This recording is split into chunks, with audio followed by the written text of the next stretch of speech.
7번째 강의 시간인데요.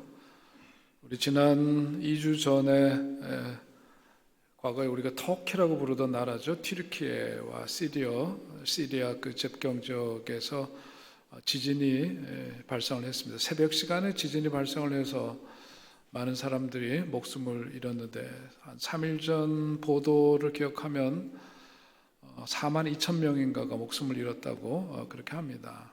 4만 2천 명, 우리 숫자로 그렇게 얘기를 하지만 그 한 분 한 분이 누군가의 소중한 가족이고 그런 것을 헤아린다면 너무 참 가슴 아픈 일이 아닐 수가 없습니다. 저는 이번 지방회에서 헌금 개입에 드리면 튀르키예 그쪽에 이제 헌금을 보내서 구하는데 작지만 도움이 되도록 그렇게 하기로 그렇게 결정을 했는데요. 아마 가장 제 마음속에서 잊을 수 없는 사진이 바로 저 사진입니다. 저기 붕괴된 건물 콘크리트 더미에 딸이 거기에 숨져 있는 그런 현장인데 그 아버지가 죽은 딸의 그 손을 잡고 저기를 몇 날 며칠 떠나지 못한 채 머물고 있는 그런 장면입니다. 여러 날 동안 저기 계속 그 잔상이 제 마음속에 남아서 저 아버지의 저 모습, 딸을 놓지 못하는 한 생명을 향한 그 마음, 거기 이제 우리 한국 구호대가 가서 골든타임에다 지난 그런 가운데서 8명인가 며칠 전 보도에 보면은 그렇게 생명을 구했다는 이야기를 들었죠. 터키, 튀르키예는 우리나라 전쟁 때 파병을 해서 공산화되는 것을 막았던 형제 국가죠. 거기에 우리 고대가 가서도 열심히 활동을 하고 있는데 저는 아까 죽은 딸의 손을 놓지 못하는 그 아빠의 모습, 그 손을 보면서 한 생명을 향한 우리 하나님의 마음이 그렇겠다 싶습니다. 사람도 부모 자식 간의 그 사랑, 끊을 수 없는 그 사랑, 그 한 생명에 대한 그런 깊은 애정은 뭐라고 말로 표현하기가 어려운데 저런 것을 보면서 우리는 하나님을 또 생각하죠.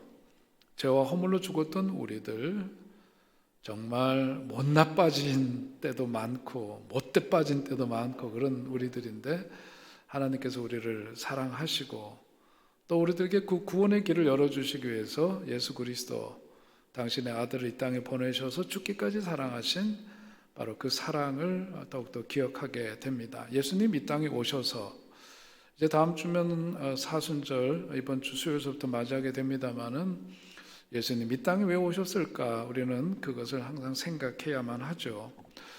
예수님 이 땅에 오셔서 우리를 구원하시기 위해서 인간의 몸을 입고 오셔서 지내셨던 3년간의 그 사역을 성경은 우리들에게 전하고 있는데 앞서서 보신 것처럼 나사렛에서 자라셨던 예수께서 가버나움으로 이주를 하신 것 같아요. 오늘 성경 말씀을 보면 앞에서 우리가 가버나움에서 많은 역사를 하시다가 제자들이 요청에도 불구하고 많은 사람들이 기도와는 다르게 이 마을 저 지방 여러 곳을 다니시면서 하나님 나라에 대한 복음을 전하시고 병 고치는 역사를 행하시고 귀신을 쫓아내시는 일들을 하시면서 여러 날을 지나시다가 오늘 본문을 보면 다시금 가버나움으로 돌아오셨다고 성경은 전하고 있습니다.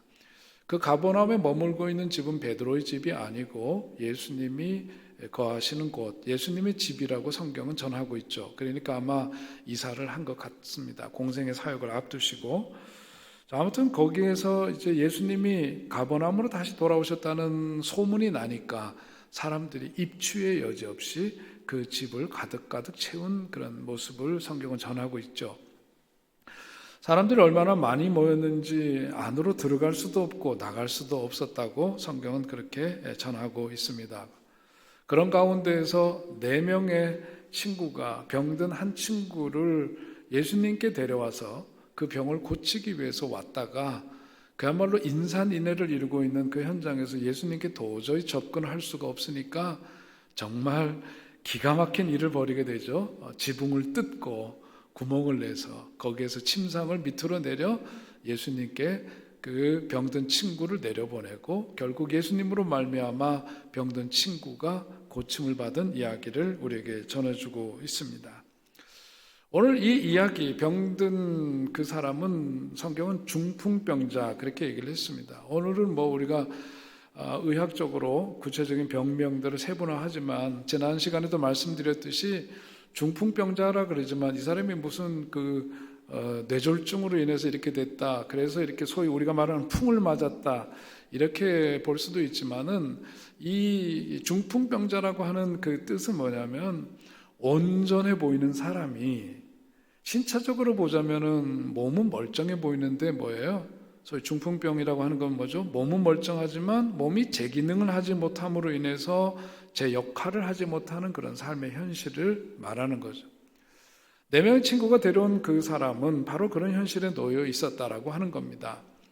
조금 다르게 얘기하면 뭐냐면 그 사람에게 주어진 그 생명, 그 사람이 살아가는 삶 속에서 뭔가 많은 일을 할 수 있는 포텐셜, 잠재력은 있는데 파워, 무언가 활동적인 힘으로 자신의 삶을 드러내지 못하는 잠재력, 포텐셜만 있지 파워로 형성되지 못하는 그런 삶에 놓여 있는 사람이 있었다. 그런 얘기예요.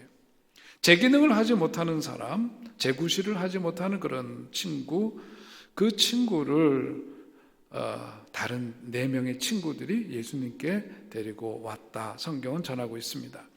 오늘 이 기적의 이야기를 성경은 전하면서 저는 오늘 이 기적의 이야기를 우리들이 지난 시간에도 보셨던 것처럼 귀신을 쫓아내고 병든 자를 고치시는 예수님의 행위를 전능하신 하나님이시기 때문에 그냥 뚝딱뚝딱 고치고 이러는 게 아니라 성경은 그 과정과 상황들을 자세히 묘사하고 있는 것은 인간의 몸을 입고 오신 예수께서 어떻게 그들을 고치셨는가를 상세하게 보도함으로써 오늘 우리 가운데 살아 역사하시는 그 주님, 그리고 우리가 그때와 같이 함께 더불어 여러 사람들과 더불어 살아가는 이 시대에도 그와 같은 기적이 가능하고 그 기적은 일어나야만 하는데 어떻게 그 기적은 이루어졌는가 하는 그 케이스, 그런 사례들을 우리들에게 전해주면서 너희들도 이같이 하라, 그리하면 이와 같은 기적의 은혜를 힘입게 될 것이다 하는 말씀을 우리에게 주시고 있다고 믿습니다. 자, 그런 점에서 오늘 말씀을 보면은 뭐냐면은 예수님에게 온 그 병든 중풍병자, 그들이 그로 하여금 병을 고치게 했던 그 이후의 출발은 어디에 있었느냐? 저는 가만 보면은 어디에 있었느냐? 사랑에 있었다고 봐요. 여러분, 긴 병에 뭐가 없대요? 긴 병에 효자 없다는 말이 있어요. 병이 깊어지고 길어지고 그러면은 가까운 사람도 멀어지고요.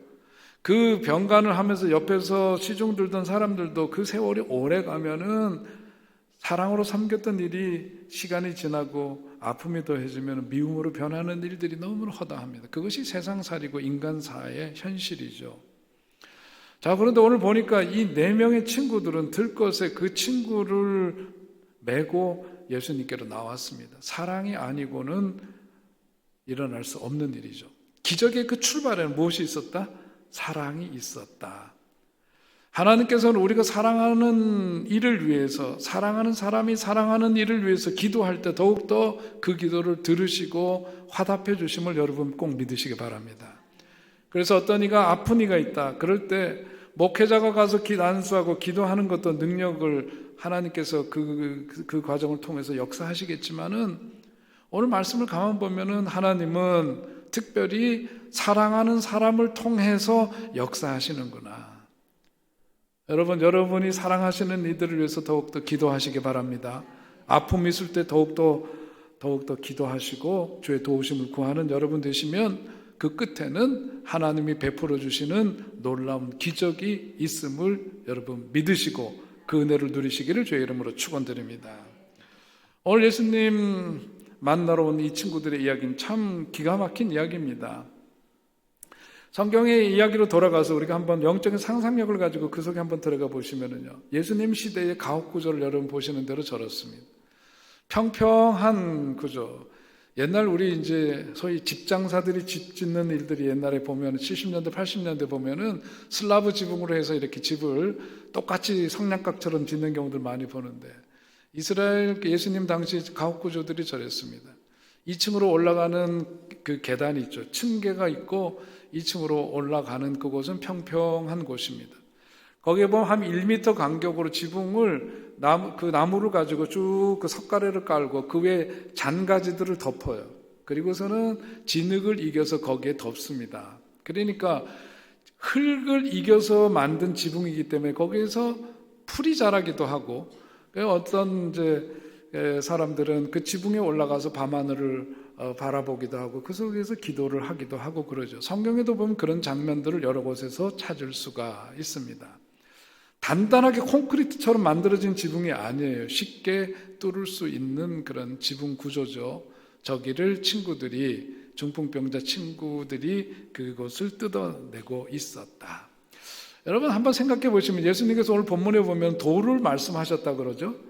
그 음집해 있는 사람들에게 천국 복음을 그들에게 말씀을 하시는데 갑자기 뭔가 소리가 들리기 시작하고 천장에서 흙이 투둑투둑 떨어지기 시작하더니 아예 천장이 열린단 말이죠.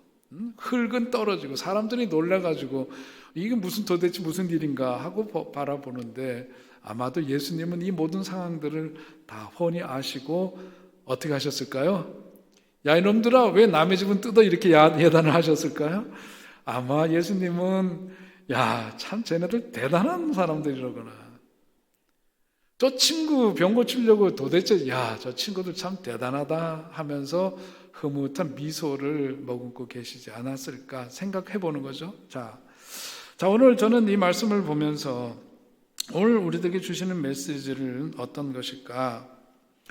오늘 우리가 본문을 통해서 보게 되는 것은 이적이 어떻게 일어나느냐, 앞에서 말씀드린 것처럼 사랑이 그 출발이고 그 속에 뭐냐면 어떤 간절함이 있기 때문인데 거기서부터 이적의 역사는 시작이 되겠는데 우리 주님께서는 뭐냐면은 이런 모든 과정을 보시면서 거기에 온 사람들 중에 별의별 사람들이 다 있었을 거예요. 예수님의 도우심을 필요로 하는 사람이 어디 한둘이었겠습니까마는 오늘 성경이 이 이야기를 전하고 있는 까닭은 뭐냐 하면 예수께서 기적을 베푸실 때에 그것이 그냥 뚝딱뚝딱 이루어지는 그런 역사가 아니라 하나님은 일하실 때, 우리 주님은 일하실 때 무엇을 보기를 원하시느냐?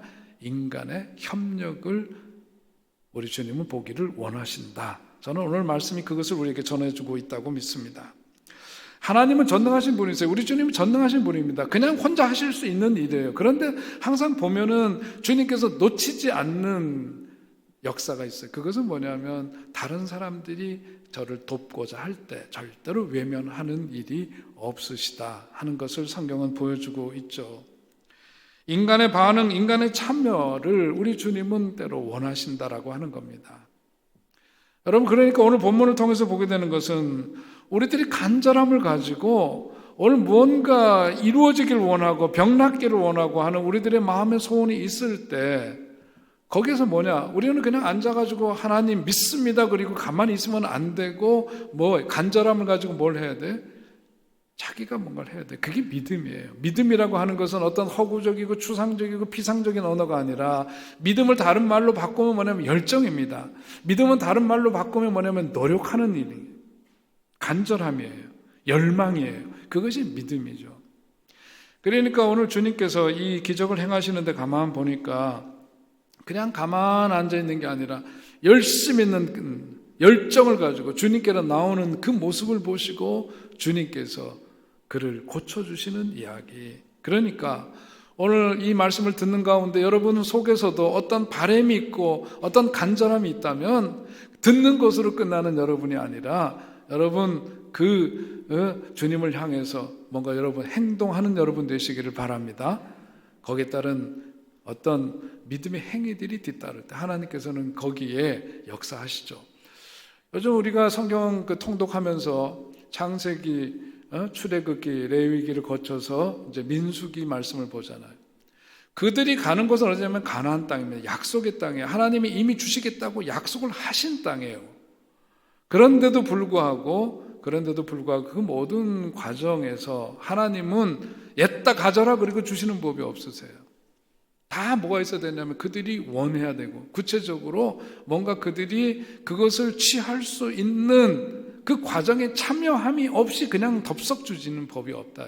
왜냐하면 그것이 하나의 복일 수 있지만은 한편으로 그것이 준비되지 않은 사람에게 복이 아니라 화가 될 수 있기 때문에 하나님은 그것을 취할 수 있도록 준비도 시키고 거기에 따른 교육도 시키고 거기에 따라 믿음으로 행하는 그것을 보시고 마침내 하나님이 정하신 때가 되면 그것을 허락해 주시는 것을 보여주고 있습니다.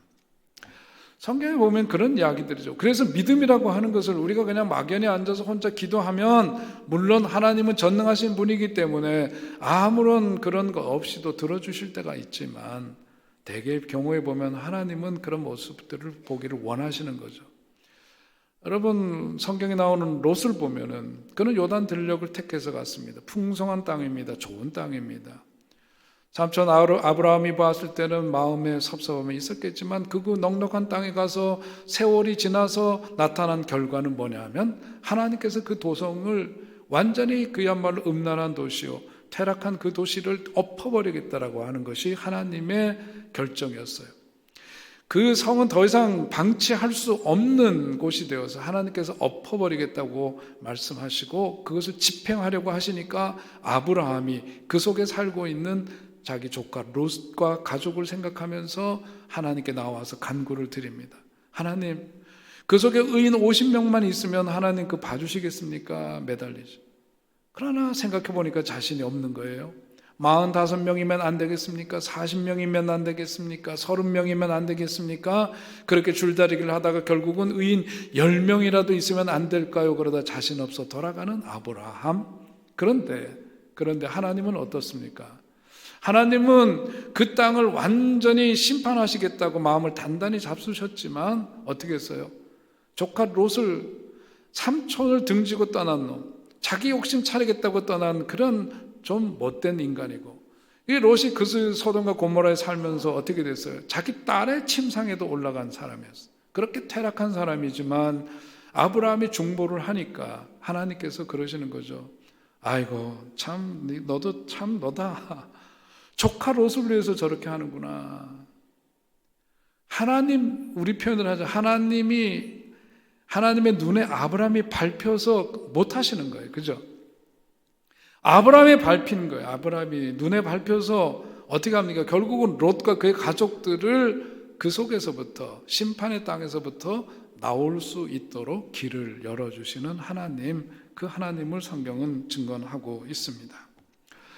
여러분 오늘 우리도 마찬가지예요. 우리가 신앙생활하면서 주님 앞에 간절히 도우심을 구하고 그럴 때 그냥 가만 앉아서 있는 우리들이 아니라 나서야 하고 그리고 혼자 오늘 성경에 나오는 것처럼 이 중풍병자는 혼자 뭔가를 할 수 없는 사람일 때 어떻게 해야 합니까? 손 내밀어 주는 사람이 있어야 되는 거죠.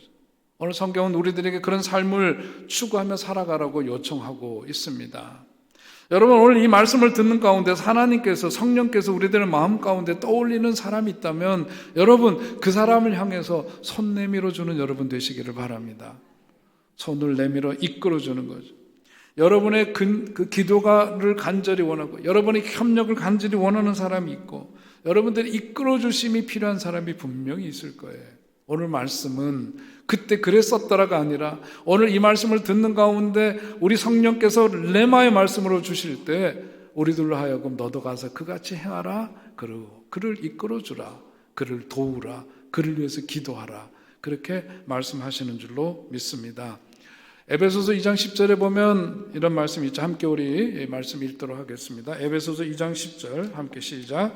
우리는 그의 만드신 바라 그리스도 예수 안에서 선한 일을 위하여 지으심을 받은 자니 이는 하나님이 전에 예비하사 우리로 그 가운데서 행하게 하려 하심이니라. 아멘. 우리 모든 그리스도인들은 선한 일을 위해서 지음받은 사람들이라는 거예요. 하나님의 기적의 역사는 사랑에서부터 출발하고 간절함에서부터 출발하며 그 일을 위해서 스스로 행할 수 없는 자에게 도움의 손길이 되었을 때 하나님께서는 그 가운데 역사하셔서 그의 기도를 들어주시고 우리로 하여금 선한 일을 하는 사람을 통해서 하나님 영광 받으신다 믿으시고 그 복을 누리시기를 주의 이름으로 축원드립니다. 두 번째로 오늘 말씀을 보니까 그들이 앞에서 본 대로 장애물이 있었어. 사람들입니다. 사람들이 움집해 있으니까 가까이 갈 수 없어 지붕을 뚫는 그런 시도를 합니다. 예수님을 만나기 위해서 가야 되는데 그 앞에 놓인 사람들이라는 장애물이 있었어요. 그러나 그들은 획기적인 방법으로 그 장애물을 철거해 버렸습니다. 그리고 예수님께 나아갔고 예수님으로 말미암아 구원을 받았다 그랬습니다. 여러분, 오늘 우리들도 신앙생활하면서 하나님께서 주신 그 마음들이 있을 거예요. 새해를 시작하면서 우리가 기도하는 가운데 하나님께서 품게 하신 마음도 있을 수 있고, 내 인생을 살아가면서 꼭 이루고자 하는, 하나님께서 내 삶을 통해서 이루시고자 하시는 것을 품도록 하신 것도 있을 수 있고, 여러 가지가 있을 겁니다. 신앙생활을 하면서 세상 속에서 살아가는 거 만만치 않고 여의치가 않죠. 주님 가르쳐 주신 말씀의 식도로 살아가자니까 이런 장애물 저런 장애물들이 얼마나 많은지 몰라요. 그런데 오늘 말씀은 뭐냐? 주님이 원하시는 바로 그 삶을 택하고 나아가기 위해서, 또 우리들이 마음속으로 간절히 바라고 소원하는 바를 이루기 위해서 그 앞에 어떤 장애물이 있더라도 뒤돌아서지 않는 우리들이 되어야 한다 말씀하십니다. 성경 읽겠습니다. 누가복음 6장 92절 말씀 함께 읽습니다. 손에 쟁기를 잡고, 아멘. 손에 쟁기를 잡고 뒤를 돌아보는 자는 하나님 나라에 합당치 않다. 여러분, 뭔가 결정하면은 말이죠. 옛날에 우리 어른들이 그랬어요. 야, 칼을 뽑았으면 썩은 물이라도 잘라야지. 뭔 소리 하는 거야. 이렇게 말씀을 하셨어요. 그죠? 안 그랬어요, 여러분? 집에서 우리 많이 듣는 소리였어요. 뭔가 뽑았으면 뭔가를 해야 된다. 예수님 믿고 이렇게 하기로 했으면 해야 된다, 행해야 된다. 하나님이 이 마음을 품게 하셨으면 그 일을 이루기 위해서 뭐라도 해야 된다. 뒤돌아보지 말고, 멈추지 말고, 가던 거 손 내리지 말고 하라. 히브리서 10장 38절 39절 함께 읽어요. 시작. 나의 의인은 믿음으로 말미암아 살리라. 또한 뒤로 물러가면 내 마음이 그를 기뻐하지 아니하리라 하셨느니라. 우리는 뒤로 물러가 멸망할 자가 아니요 오직 영혼을 구원하며 이르는 믿음을 가진 자니라. 아멘. 믿음 생활을 하다가 뒤로 물러가면 멸망한다. 그렇게 말씀하시죠. 괜히 그러니까 하다가 이 일 하다가 중단하고 저 일 하다가 그저 주저앉고 이런 사람 되지 말아라 하는 말씀이에요. 여러분, 우리가 신앙생활 하다 보면 별의별 장애들이 많아요. 그죠? 내 스스로 만든 장애물들도 많고 외적으로 주어지는 장애물들도 많고 그렇습니다.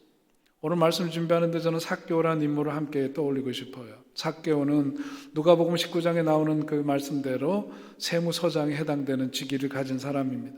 돈도 많습니다. 나이도 아마 세무서장이었으니까 지긋했을 거예요.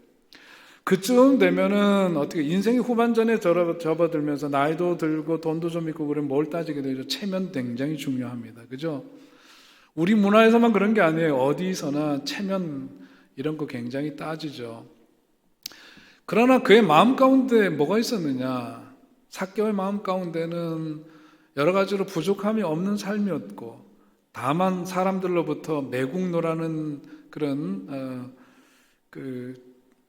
손가락질을 받기도 하고, 물론 그렇겠습니다만은 마음속에 뭐가 있었을까요? 영혼에 대한 목마름이 있어요. 자기 영적인 목마름과 갈증이 있었던 사람이었어요. 오늘 예수님이 온다는 이야기를 듣습니다. 그 예수님에 대한 소문을 많이 들었기 때문에 나의 이 영적인 목마름과 이 갈증을 그분을 만나면 좀 해소되지 않을까 하는 기대를 갖고 몸발치에서라도 예수님을 보고 싶어서 거기에 갔던 거죠.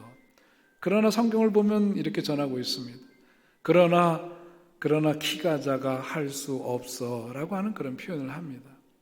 그는 예수님을 보기를 원했지만은 그의 삶에 어떤 장애가 있었어요. 움집해 있는 사람들 틈바구니에서 키가 작아 예수님을 볼 수 없는 장애와 한계를 그는 갖고 있었다는 이야기죠. 그랬을 때 그가 택했던 길은 돌무화과 나무에 올라가는 일이었습니다. 뽕나무라고 해석을 하기도 하지만 돌무화과 나무는 잎은 비슷하지만 뽕나무보다는 훨씬 더 나무가 크고 몸집이 큰 그런 나무죠. 거기에 올라갔습니다.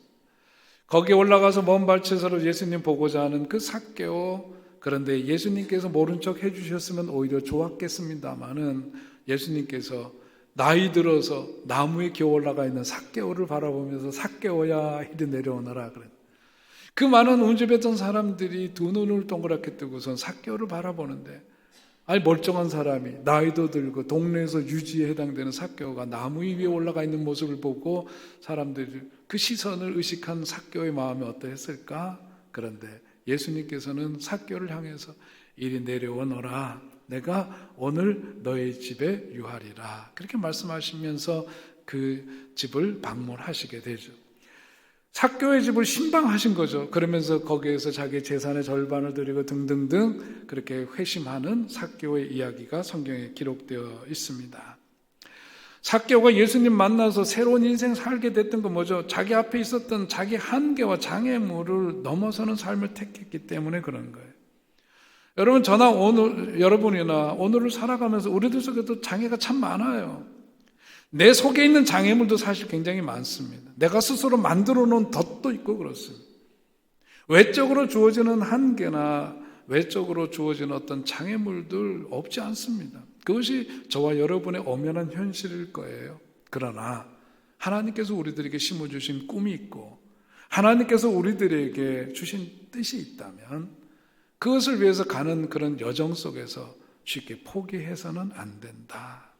쉽게 내려놓아서는 안 된다. 신앙생활 하다 전도하다가 장애물을 만날 수도 있어요. 기도하다가 어려운 일을 만날 수 있어요. 11조 하다가 시험에 들 수도 있어요. 믿음 생활하고 충성하다가 어렵게 되는 때도 있습니다. 왜 없겠어요? 그러나 어떤 경우라도 뒤로 물러서면 실패한다. 그것을 딛고 나가야 주님께서 예비하신 은혜와 복을 힘있게 되는 줄 믿으시기 바랍니다. 저는 성경의 그 이야기들 하나하나가 너무나 뜻깊고 귀하지만은요, 제가 어려울 때는 어떤 생각을 하느냐면 저는 요단강을 생각합니다. 여호수아 3장에 나오는 말씀이 저한테는 굉장히 귀한 말씀이에요. 그들이 요단을 건너서 이제 약속의 땅으로 들어가야 되는데, 그들이 이제 마지막 관문을 통과해야 되는데, 그때가 어느 때냐? 1년 중에서 요단강물이 가장 많이 흐를 때라고 성경은 전해주고 있습니다. 가장 1년 중에 물이 많이 흐를 때 출애굽 2세대가 이제 약속의 땅으로 들어갑니다. 언약궤를 앞세우고 갑니다. 그런데 그들이 어떻게 했어요? 1년 중에 가장 물이 많을 때이지만 믿음으로 발을 내디디니까 어떻게 됐어요? 요단물이 그쳤다 그랬어요. 요단물이 멈췄고 언약궤를 앞세우고 제사장들이 그 속에 멈춰 있는 동안 물이 그쳤고, 물이 그친 그 사이에 약속의 땅으로 그 백성들이 들어갈 수 있었다고 성경은 전하고 있습니다. 가장 어려운 때 그들은 오히려 발을 내딛고 요단강에 발을 내딛는 순간 물이 그쳤다 그랬어요. 저는 어려울 때마다 사실은 이 이야기를 마음속에 새기고 그립니다. 어려울 때 그래서 한 걸음 더 내딛는 신앙으로 살아야 되겠다, 그 마음을 이 말씀이 저에게 주시는 거죠. 오늘 여러분도 마찬가지예요. 여러분 오늘 마음 가운데 곤고한 일이 있습니까? 어려운 일이 있습니까? 그것 때문에 주저앉지 마시고 뒤돌아서지 마시고 한 걸음 더 내딛는 신앙으로 승리하시기를 주의 이름으로 축원드립니다. 제가 요즘은 수첩에 안 넣고 다니는데 그전에는 지갑에 항상 꽂고 다니던 그림이 하나 있어요. 여러분에게 보여드리고 싶은데 저겁니다. Never ever give up. 절대로 포기하지 말라. 황새가 개구리를 삼켜요. 저거는 죽은 목숨이에요. 그죠? 죽은 목숨인데 목구멍이 넘어가기 전에 개구리가 황새의 목구멍을 꽉 누르고 있었는데 너 나 못 삼켜. 나 못 죽어 이러는 거예요. 목구멍을 꽉 누르고 있어요. 감동이 없으신가요, 여러분? 저거 제가 30대 때 항상 저거 갖고 다녔어요. 워낙 도전들이 많았기 때문에. 여러분 저 그림 한번 마음속에 꼭 한번 새겨 놓으시기 바라요. 어려운 일이 있어 저거 황새 목구멍에 들어가 있으면 끝난 거예요. 개구리 인생 끝난 거예요. 인생이 아니에요. 개구리 삶이 끝난 거예요. 나 못 죽어 그러는 거죠. 여러분 우리들에게 저런 게 필요해요. 포기하지 마시기 바랍니다. 인내하시고 이겨서시고 승리하시기를 주의 이름으로 축원드립니다. 끝으로 오늘 말씀을 보니까 예수님께서 중풍병자 고치시는데 첫 말씀이 뭐였어요? 작은 자여 내가 죄사함을 받았느니라 그렇게 말씀하셨어요. 왜 그렇게 말씀하셨을까? 유대인들은 병에 걸리면 세 가지가 원인 가운데 하나라고 생각을 했어요. 첫째는 뭐냐면 내가 병에 걸린 것은 하나님께 불순종했기 때문이다.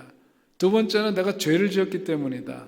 세 번째는 마귀가 역사했기 때문이다. 이것이 유대인들이 갖고 있는 병들린 사람들이 갖고 있는 기본 의식이었어요. 근데 오늘날도 그런 경우들이 많아요. 여러분 병에 걸린 거 몰라요. 그거 몰라요. 원인이 죄 때문이라고. 왜 죄 때문이라고 늘 생각하세요? 몰라요. 그건 사실 모르는 거예요. 다만 우리들에게 주어진 이 부정할 수 없는 현실 속에서 이것을 어떻게 마주하고 대할 건가를 생각하셔야 되지, 어디서 왔을까 어떻게 알아요? 하나님이 직접 말씀해 주시기 전까지 우리가 어떻게 아느냐.